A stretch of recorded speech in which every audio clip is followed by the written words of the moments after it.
Mga kapuso, nandito pa rin po tayo sa Batasan Pambansa Complex kung saan ipinapatupad ang napakahigpit na seguridad. Yan po bubungad sa atin pagpunta natin dito bago mag alas 5 ng umaga kanina. Sa katunayan, sa ruta pa lamang mula sa Commonwealth Avenue patungo dito sa Batasan Pambansa. Kapansin-pansin na ang mahigpit na seguridad dahil napakarami pong pulis na nagbabantay along Commonwealth Avenue.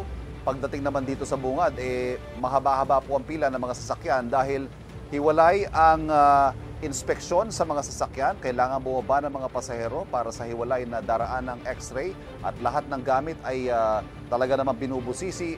Gayon din ang mga K9 units ng PNP ay nariyan para siguruhing hindi malulusutan ang inilatag na seguridad para sa araw na ito.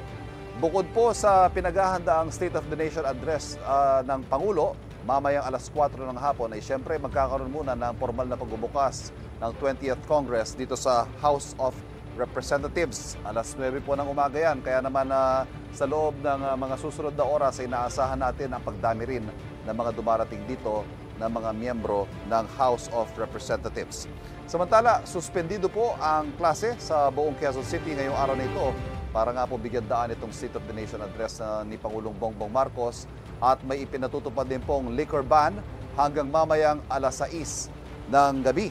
Umiiral din po.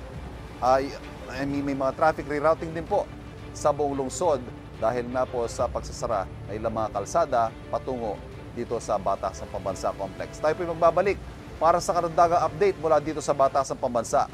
Balik muna tayo sa studio. Kapuso, huwag magpapahuli sa latest news and updates. Mag-iuna ka sa balita at mag-subscribe sa YouTube channel ng GMA Integrated News.